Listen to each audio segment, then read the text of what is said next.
মানে দয়া টয়া বলো না ভাই। এখন দেখো, একই গ্রামের লোক যখন এত বড় শহরে থাকে তখন তারাই তো একে অপরের সাহায্য করবে। কিন্তু নিজের বাড়িতে তো কেউ এইভাবে কাউকে জায়গা দেয় না দাদা। আমার নিজের, আমার গ্রামের, আর সব থেকে বড় কথা তুই বিশ্বাসযোগ্য।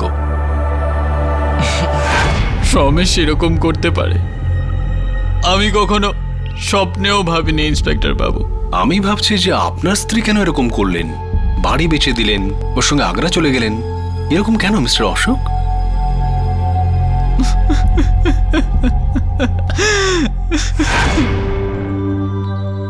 প্রমিলা, একটা ভালো জব অফার এসেছে গাজিয়াবাদে, কেমিক্যাল ফ্যাক্টরিতে অ্যাজ অ্যান অ্যাকাউন্টস ম্যানেজার।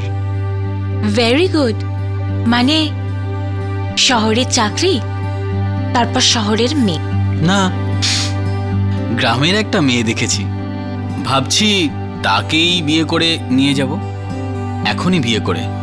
কিন্তু অশোক, তোমার বাড়ির লোকেরা জানে না যে আমি তোমার কাস্টের তো কি তোমার ধর্মেরও না? জানে, আর এটাও জানে যে আমি তোমার জন্য প্রাণ দিয়ে দিই। আমাদের বিয়েকে না কেউ বারণ করতে পারবে না। না অশোক, তাও একটা প্রবলেম আছে। আবার কি? তুমি জানো যে আমার মা আমাকে কত কষ্ট করে আর কোনো সাহায্য ছাড়াই বড় করেছে। আমি তো ওনার একমাত্র ভরসা। তোমার কি মনে হয় তোমার মা একা হয়ে যাবে, তার পাশে কেউ থাকবে না বলে? অশোক, উনি একা, অসুস্থ। যদি আমি চলে যাই তো? আমি তো এটা ভেবেই কেঁপে উঠি।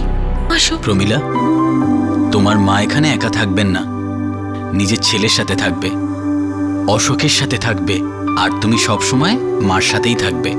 এবার তো তোমায় আমার সাথে বিয়ে করতেই হবে, তাই তো? I love you Pramila, I love you. Pramila, তুমি যখন থেকে আমার জীবনে এসেছো না, তখন থেকে একের পর এক ভালো জিনিস হয়ে যাচ্ছে। তো এর মানে এটা যে গড ফরবিড এর পরে গিয়ে কিছু খারাপ হলে তো সেই সবের জন্য তুমি আমাকেই দায়ী করবে? কখনো সেরকম হবে না, না খারাপ হবে, আর না আমি তোমাকে সেই জন্য কোনোদিন দায়ী করব। উল্টো 4 জন মহিলার দায়িত্ব নিতে আমার খুব ভালো লাগে। আর তাই এবার এই ঘরটা তোমার আর বাচ্চাদের নামে। প্লিজ সাইন করে দাও এখানে।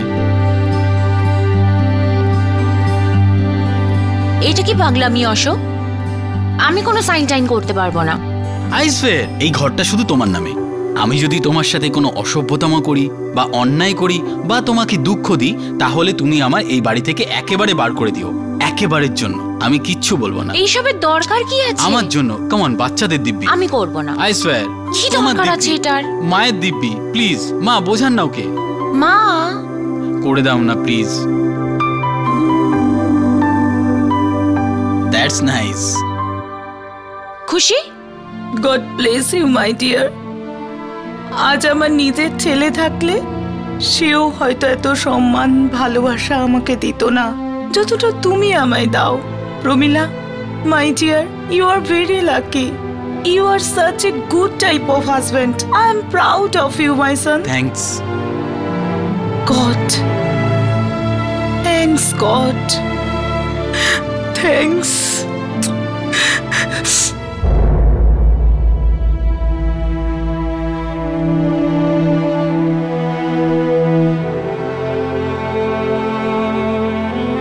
আমার না কখনো কখনো তোমার এত বড় মন দেখে খুব ভয় করে। আমারও চিন্তা হয় যে আমার এই মনটা কোনোদিনও যেন ছোট না হয়ে যায়। তুমি এত বড় মন কি করে রাখো অশোক? প্রমিলা, আমি জীবনে সবকিছু পেয়েছি, এত খুশি, এত ভালোবাসা, আমি সেগুলোকে চেপে রাখতে পারি না। যে আনন্দ, যে ভালোবাসা আমি পাই, সেটাকে ফেরত দিতে চাই আমি, আর সেটার কারণ তুমি। পরিষ্কার হিসাব।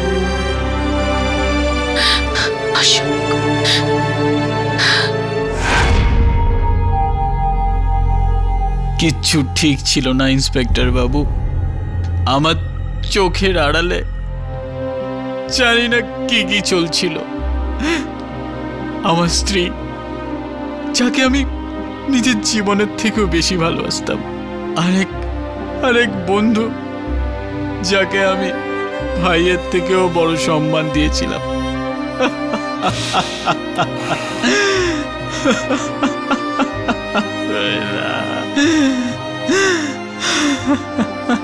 হরিশ্চন্দ্রের মনের মতো একজন সৎ স্বামী, ফুলের মতো দুটি বাচ্চা, সুখী পরিবার আর একটা সুন্দর সংসার, এই সব কিছু থাকা সত্ত্বেও প্রমীলা একজন পরপুরুষের কথা কেন শুনল, কেন বিভ্রান্ত হলো? এই দুর্ঘটনার জবাব না ছিল অশোকের কাছে না পুলিশের কাছে। কিন্তু দুদিন পর সব জট খুলে যায় যখন রমেশ আর তার অপরাধের সঙ্গী সঞ্জু লখনৌ থেকে গ্রেফতার হয়।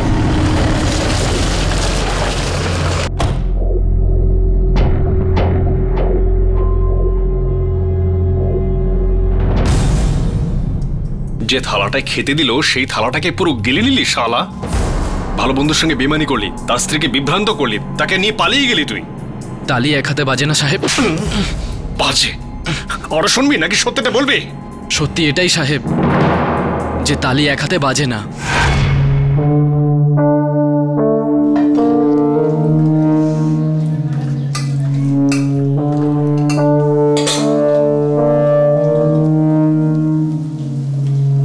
রমেশ, তোমার কিছু দরকার লাগলে চেয়ে নিও, লজ্জা পেও না। ঠিক আছে বৌদি। আমার তো মনে হচ্ছিল সবটাই আমার দিক থেকে, কিন্তু সত্যিটা হলো যে একটু আধটু প্রমীলার দিক থেকেও আমার মনে হচ্ছিল।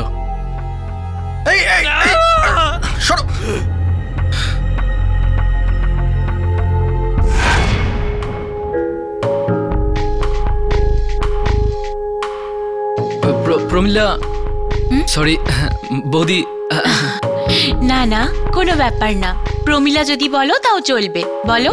প্রমীলা, তোমার থেকে কিছু চাই। কি? একটা লোন চাই। এই একটা ছোট দেখে বিজনেস স্টার্ট করার কথা ভাবছিলাম, তাই। কত লোন চাই আর কবে ফেরত দিতে পারবে? যত দেবে তততেই শুরু করে দেব। আর এমনিতেও ফেরত দেওয়ার মতো পরিস্থিতি তো আর আসবে না। তার মানে? মানে আমরা একটা জুটি হয়ে যাব। কি? বিজনেস পার্টনার ভাই। ওহো, আচ্ছা। আমি এমনিতে তো জানি যে তুমি অনেক পড়াশোনা জানো, আর বিয়ের আগে তো কোথাও চাকরিও করতে, তাই না? হ্যাঁ। প্রমীলা, যদি তুমি আর আমি এক হয়ে যাই তাহলে বিস্ফোরণ করে দিতে পারি। হ্যাঁ, আমার জব করতে খুব ভালো লাগতো। রোজ কাজে যাওয়া, নতুন লোকেদের সাথে দেখা করা, বন্ধুদের সাথে দেখা করা, রোজ কাজের টেনশন, খুব মজা লাগতো। আর এখন ঘর আছে, পরিবার আছে, বাচ্চারা আছে, এটাও খুব ভালো লাগে। কিন্তু একটার জন্য অন্যটাকে ছাড়তে হলো, তাই না? নিজের ক্যারিয়ার, অ্যাম্বিশন সবকিছু ভুলে যেতে হলো, তাই না? না না, এরকম কোনো ব্যাপার না। তোমার চোখ তো পরিষ্কার বলছে যে অন্য ব্যাপার। তাই কি বলছে আমার চোখ? তুমি উড়তে চাও একটা স্বাধীন পাখির মতন, খুব সুন্দর স্বাধীন একটা পাখির মতন, আর আসলে তুমি এরকমই। ব্যাস ব্যাস, তুমি তো অহেতুক আমায় উৎসাহিত করছো। কেন উৎসাহিত করছি জানো? কারণ নেশা হয়ে গেছে আমার। তুমি সত্যি সত্যি নেশা করে আসোনি তো? না, ব্যাস তোমার সামনে বসে হয়ে গেছে, তোমার নেশা ধরে গেছে। এবার ব্যাস অনেক হয়েছে রমেশ। এখনো পর্যন্ত কিছুই হয়নি প্রমীলা, কিন্তু আমরা দুজনেই এটা জানি যে কিছু একটু তো হয়েছে।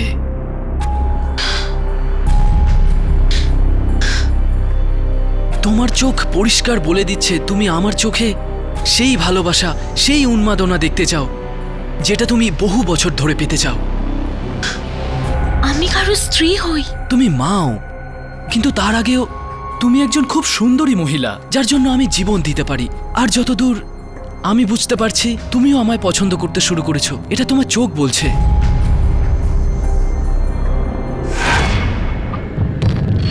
চুপচাপ আমাদের অ্যাফেয়ার শুরু হয়ে যায়, আর চুপচাপ আমরা পালিয়ে যাওয়ার প্ল্যানও বানাই। অশোকের ভাইয়ের বিয়ে আমাদের কাছে সুবর্ণ সুযোগ ছিল, আর তারপর আমরা আমাদের প্ল্যানকে রূপ দেওয়ার জন্য এগিয়ে যাই। প্রমীলা, তুমি অশোক দাদার সাথে যেও না, ওনাকে একাই যেতে দাও। কি অজুহাত দেব আমি? প্রিয়ার পড়াশোনার। আর কি? আর তারপর আমরা এই বাড়িটা বিক্রি করে দিয়ে নতুন বাড়ি বানাবো। না, আমরা ধরা পড়ে যাব। এমনিতেও আমরা মুক্ত আছি কোথায় প্রমিলা? বাড়ি বিক্রি করা খুব রিস্কি কাজ। তুমি বলেছিলে এই বাড়িটা তোমার নামে? হ্যাঁ বাবা আছে, কিন্তু আরে ব্রোকারের সাথে কথাও হয়ে গেছে, খদ্দেরও পাওয়া গেছে, ভালো দাম দিচ্ছে। আমরা সারা জীবন সুখে থাকবো প্রমিলা। আর আমার বাচ্চারা? তোমার বাচ্চারা আমার কেউ না? হ্যাঁ, আমি ওদের নতুন পাপা প্রমিলা। আমরা একবার সেটেল হয়ে গেলে অশোককে তালাক দিয়ে দেবে, আর তারপর আমরা বিয়ে করে নেব। এরকম সুযোগ জীবন বারবার দেয় না। বললি না কেন তুই?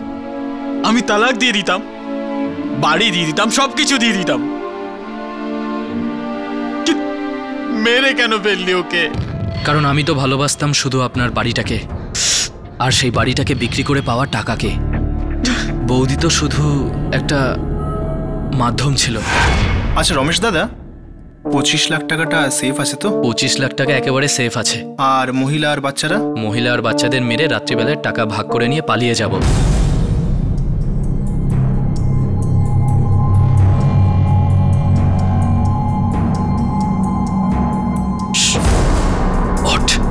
সঞ্জু, তুই প্রিয়ার ব্যবস্থা কর, আমি প্রমিলাকে দেখছি।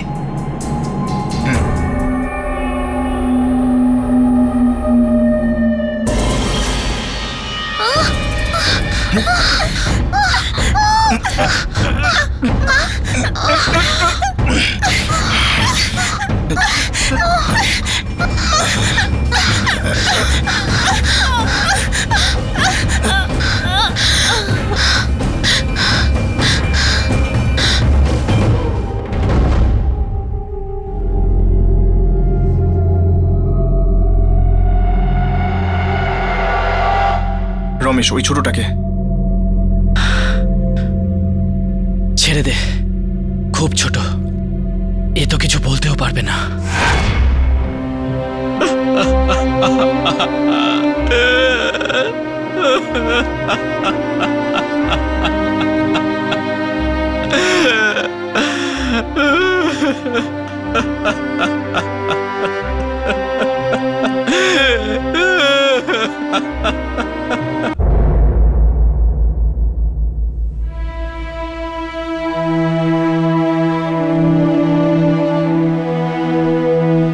ভালোবাসতে না তো বলে দিতে পারতে, যদি খুশি ছিলে না তো বলে দিতে পারতে। আর এই নীরবতা আমার সারা জীবন কুড়ে কুড়ে খাবে।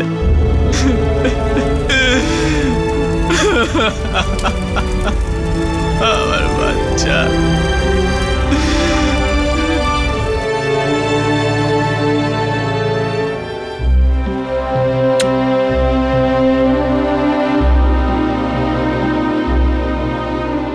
রঘুনাথ বাবু, আপনি যা করেছেন তার জন্য অনেক অনেক ধন্যবাদ। আরে না বাবা, তোমার সাথে যা ঘটলো সেটা যেন শত্রুর সাথেও না ঘটে। আমি আমার অভিজ্ঞতা থেকে বলছি যে এই পৃথিবীটা তোমার মতন ভালো মানুষদের জন্য টিকে আছে, রমেশের মতন বাজে লোকেদের জন্য নয়। আমি জানি বাবা, তুমি এই ছোট্ট পরিটাকে তোমার সততা আর ভালোবাসা দিয়ে জড়িয়ে রাখবে। কিন্তু একটা কথা মনে রেখো বাবা, এই বাচ্চাটার উপরে ওর মায়ের ভুলের প্রভাব যেন কখনো না পড়ে। এসো বাবা, ভালো থেকো।